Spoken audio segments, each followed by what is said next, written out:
Hey everybody, this is Pete's Hole. Just wanted to make another video because apparently the last video, I thought the audio was recording, but apparently there's multiple spots on the NextGen consoles that you have to go in and double check that it didn't mute your mic.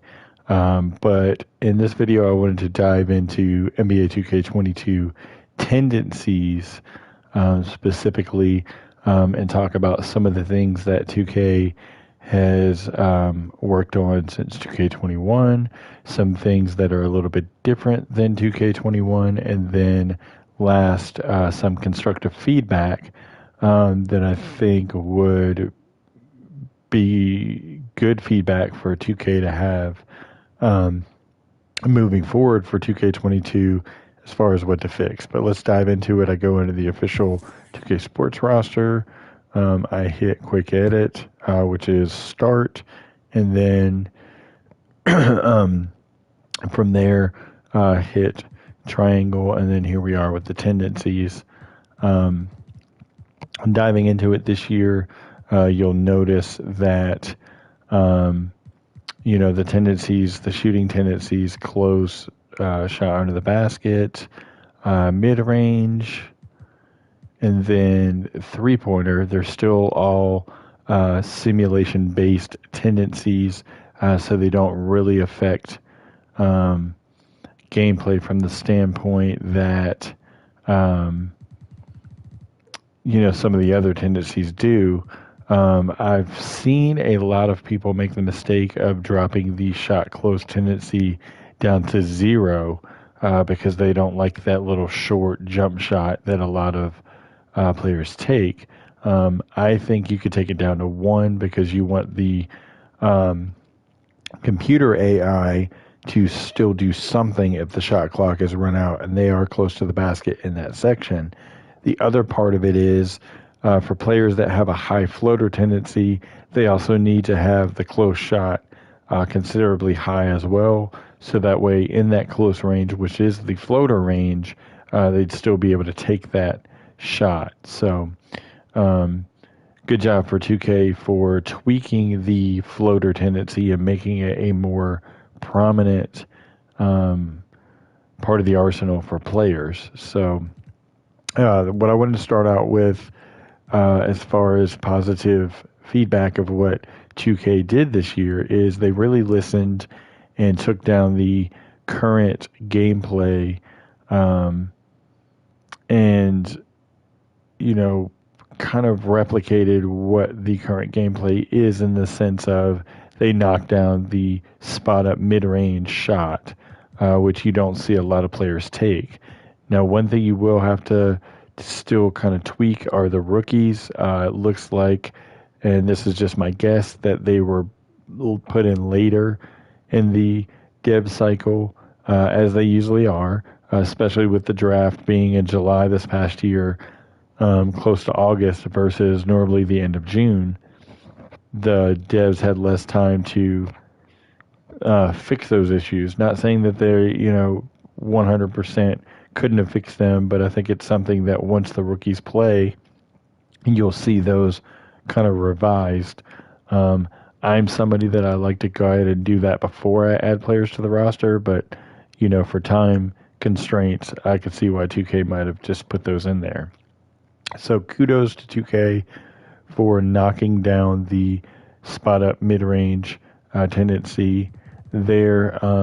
You'll notice that the off-screen mid-range is still a little high for some players, like a Paul Reed or Charles Bassey, guys like that don't, or Charles Bassey is a 0 here, but like just using an example, like some of the big men, but Paul Reed specifically here would not shoot off of a screen in the mid-range. He's more of a power dunker, things like that. So just kind of cleaning those small things up of big men that aren't guys that shoot or stretch the floor or anything like that. Those guys should be knocked down to a 1 because you don't necessarily, or you could put them at 0 in this case, but for the spot up, you want to make sure that they only go down to 1 because for big men, you still want to have that ability to shoot it there if the clock runs down. Now, for guards, what I do is I always put them at 0 for the spot up, because no guard in the modern NBA is spotting up from mid-range, but you want to make sure that they still have the off-screen mid-range there if they do shoot the mid-range, because coming off of a screen, you still want to replicate the in-game gameplay of the AI making a decision. You can't tailor it to the real NBA, because obviously in the real NBA they may not do that, but in the game, video game sense, the AI doesn't, play like the real NBA through and through. So you got to kind of manipulate the AI a little bit. So that's that. 2K also touched the a spot up and off screen 3-pointers there. I like the job they did there. Like I said, the rookies will get cleaned up as we go. Some of the fringe two-way guys will have to be cleaned up once they're added to the opening night roster, things like that. And one thing I wanted to note with the scales, so with the off-screen 3-point shot, you should never want to go higher than an 80 overall, and even to me, that's a little bit high. 2K went conservative here in the shooting tendencies to match the real NBA a little bit more. And so, excuse me, I'm yawning. It's late. I've been up since 6:30 yesterday morning, so wanted to get this video done, but I was troubleshooting some network stuff earlier for someone, so I didn't really get a chance to dive into these like I wanted to. And like I said, I had the audio issues previously when I had done a video, but it's good to update again. But anyway, so the top out number for your maximum scale for the spot up 3 could be a 99. I tested that. Looks around 75 to 80 is the highest you can go for the off screen 3. You could tailor it how you want to. I like how 2K did it because they tailored it to guys that don't really shoot off of screens that much correctly. So I just kind of leave it alone. As the season goes, I'll update this data with the correct numbers in there. The contested shots got a little bit of love, which is good to see. This is where I'm going to start being constructive. The step back 3 for a lot of players nowadays is a go-to move, but there's no reason that a guy like Paul Reed should have a step back in either one of these categories. You shouldn't see Charles Bassey there. Like, those guys should be zeros. Any big man that do not shoot or athletic around the rim. Same with Andre Drummond, Ben Simmons. Like, those guys are not step back guys. Those should be knocked down to 0. I did test it. And you want to knock it down to 0 because anything over a 1 does trigger it. It takes 70 attempts to trigger it, or situational attempts to trigger it, but it triggers if anything above 0. So you want to make sure if you have guys that don't shoot those step backs that they're taken down to 0. Next we get to the transition pull-up 3. These have been revised by 2K as well. 2K did a pretty good job with these, keeping the values lower, as there's not a lot of guys that shoot transition 3s a ton, as far as having the ball and then, pulling up with it versus, in transition you get past the ball. But pulling up with it, there's not a ton of guys that do that. So I think here, like with Embiid, the 15s to replicate him being a trailer, and then he's able to shoot it, which is good. The drive pull-up mid and 3 have been revised. Looking at it here, basically the scaling for that I use is 50 is the top range and 0 is the minimum value. 50 meaning that they shoot at a ton. Like a Chris Middleton or a DeMar DeRozan, like those guys should be the top of the scale. I think And B's a little bit high here. I think 50 would do just fine, rather than 57. And then looking at the drive pull-up 3, I would probably keep the numbers as they are. You have, you could look through and kind of clean up some of this data, but for the most part, it's okay. And then I get over to another category I want to highlight that 2K did great, the floater. They really did a good job of combing through these and really making sure that guys got knocked down. The only thing that I still am testing is, does the floater count as a push shot for the big men? Because otherwise, if they don't, then those big men like Paul Reed and Andre Drummond, guys like that, should not have the floater badge.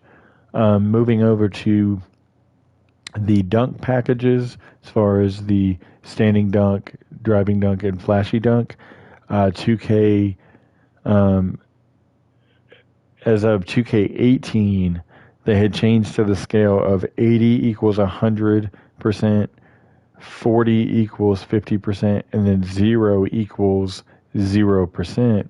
And I don't think that these were changed. A little bit of kind of behind the scenes stuff. I had done some consulting on the tendencies back then, and those did not get in the last update that I consulted on, because the last update that I consulted on never got published as far as to the game.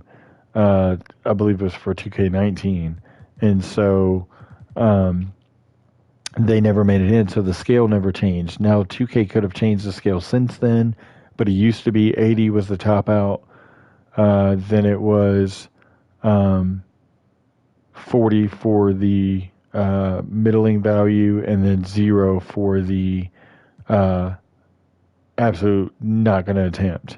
The other thing is the driving dunk. Some players have driving dunk that don't really dunk like that. Here we have another rookie like Jaden Springer. I don't really count that. But guys like Tyrese Maxey's not going to dunk the ball more than he lays it in necessarily. I'm going to go over to the Atlanta Hawks here. As you can see, they did right here getting Trae Young and all that minimized. But a guy like DeLon Wright is still high at a 70. So just paying attention to that, knocking him down a little bit, because you want him to have a lower driving dunk than a layup, because he lays it up more than he dunks it. So that's realistic there. The other part of it is here is the alley-oop tendency. A lot of people get this confused with the alley-oop pass. You want to have higher alley-oop in this category for guys that catch the lobs. And then when you go over to the alley-oop pass here, you want to make sure that your guards that throw those lobs are high. One discrepancy I noticed right out of the gate, Trae Young is only at a 10 alley-oop pass tendency. He should be high up on the scale. You could go as high as, to me, 95, but then you'll see an excessive amount thrown by Trae. I think a happy medium is the high range be like 85, and you'll be okay kind of in that range. You could throw 95 in there if you wanted, if you want to see Trae be able to drive in, because once you balance his drive in tendency with the floater, all those things, it balances quite well. And while we're already over here, speaking of that, the attack strong versus just to open man should have a minimum value of 20 in between these. Here you see Trae as a 30 difference. I'd bump Trae up probably to a 70 just to make sure he passes a little bit more in that range, but that's just my interpretation. But 30 in between is the sweet spot. 20 is ideal if you can get it. as far as data goes. Um, a lot of these guys need to have the finishing attack strong on the drive up a little bit higher. Like Okafor is going to finish. He doesn't really dish anything because he's more of a low post scorer than anything else. So constructively, I think 2K should take a look at these and clean them up a little bit based on the data that they have there. The touch tendency is basically how often a play is going to be called outside of the freelance for them. For the most part, these are good, are in good shape. I'd like to see these throughout the year edited based on data and things like that once there's a tendency, or hopefully there's a tendency update throughout the year. The other thing is flashy pass is good at a 50 on the high end for a guy like Trae Young, but then as you can see here, they knocked it down for a guy like Kevin Huerter to a 10 because he doesn't throw them that many or much. But I think guys like DeAndre Hunter and things like that need to be thrown into consideration for that 10 overall. And it's only kept, flashy pass is only kept to guys that are really elite at passing, especially the point guards and some two guards, and even some point forwards if need be. But that should be more of a rarity case than it is, so many players at a 35 and things like that.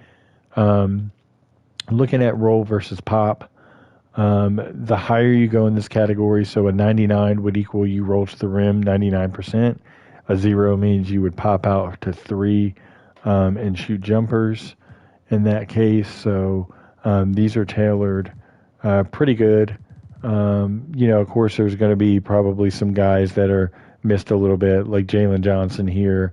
We don't know what he's going to do as far as the real NBA once he gets in. So these should change based on that, as well as everybody else based on things. One area 2K has to look at heavily as well is the spot up versus cut and transition.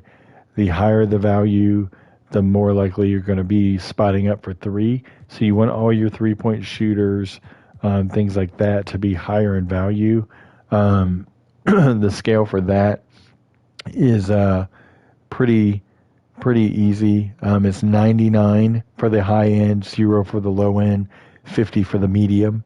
So you can kind of tailor this based on real life stats on attempts and things like that, and just kind of base it off of that. So next we have the play discipline. How I like to work play discipline is, unless you're a guy that breaks away from a play and does your own thing in the ISO situations and has to make, kind of off the cuff decisions, you're going to be an 85 or higher. Anybody that has to make their own decisions and do things on their own, I put them at a 50 in that range. Somebody that's elite, like a Trae Young, I put in at a different scale as well. I do. What do I do? I gotta look again. So the scales that I do are basically 85 for most players that are like all-stars, things like that, average players or above average players. Then your role players, your average players, end of the bench guys, bigs, things like that, 99. Your guys that are like a tier above an all-star, but they're not a superstar necessarily.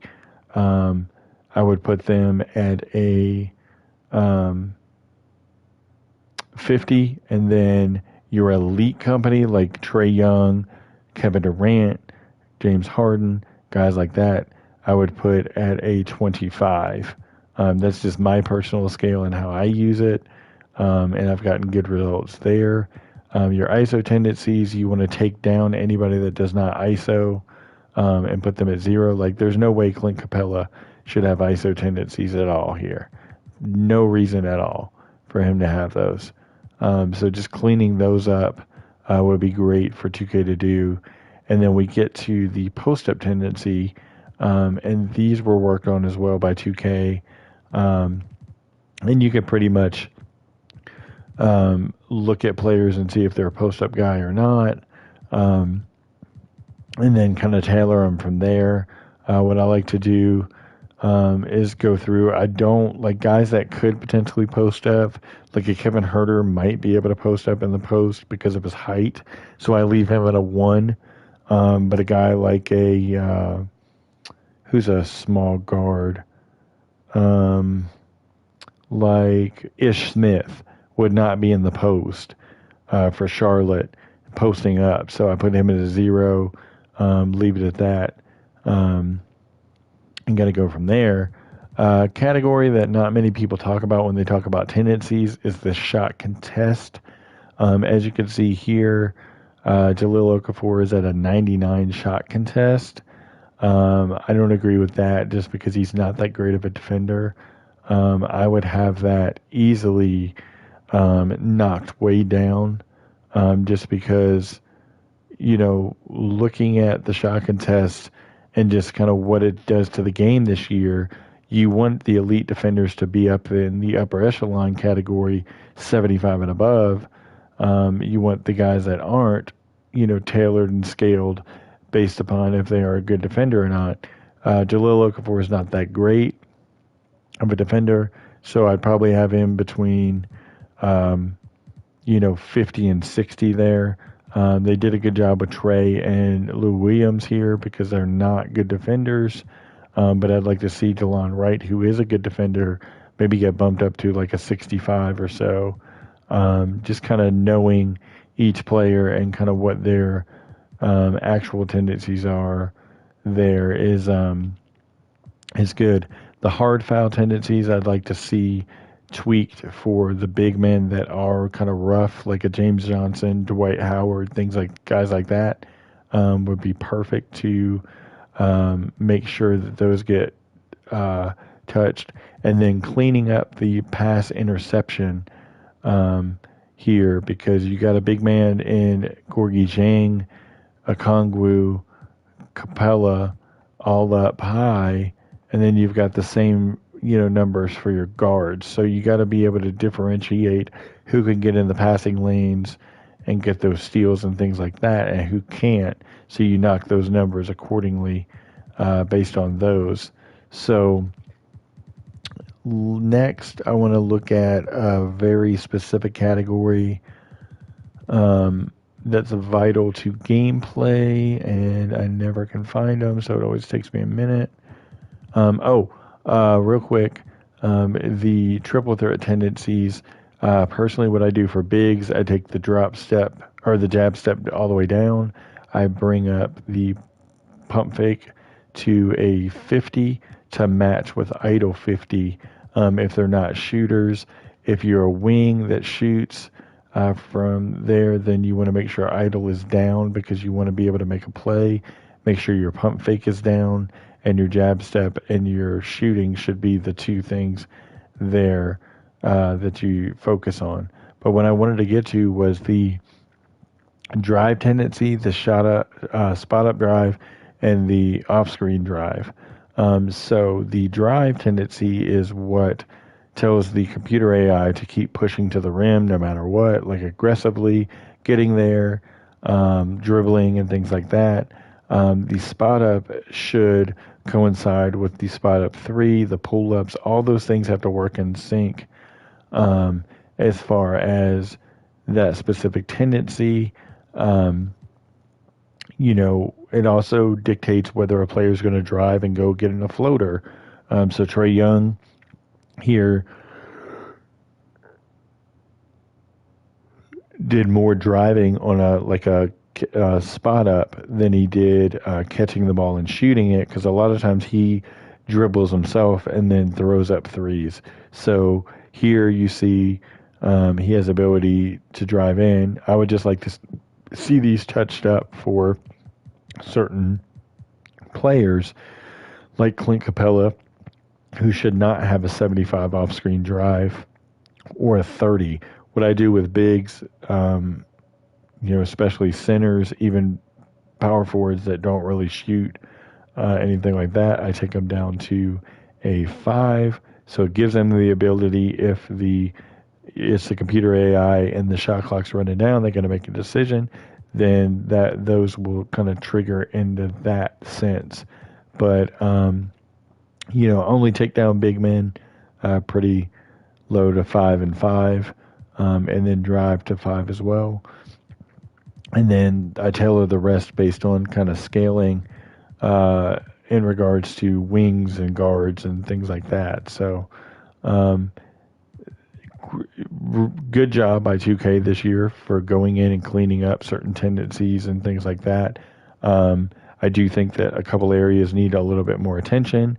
The rookies are going to need attention, but that's nothing to get in a fret about. I don't think that a lot of people realize that the tendencies are not an in-house 2K task thing. They contract those out to a independent contractor, and that independent contractor works on the spreadsheet and updates that data as needed by the specific developer for 2K.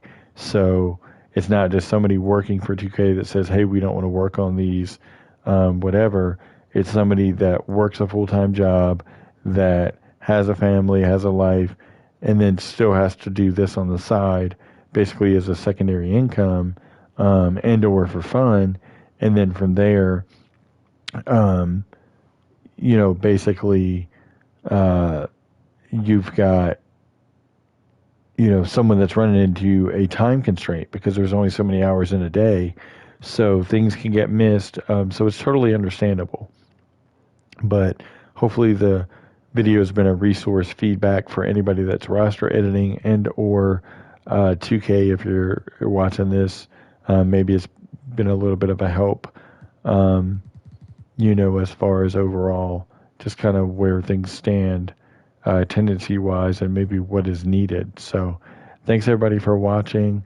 I'm going to do a couple more videos, roster-related videos with coaching staffs, and then some other things. Then the October 19th roster release, I'll do a huge video on that, just highlighting what the changes were and things like that. So hope you enjoyed this video. If you have any questions on anything or need more info, hit me in the comments.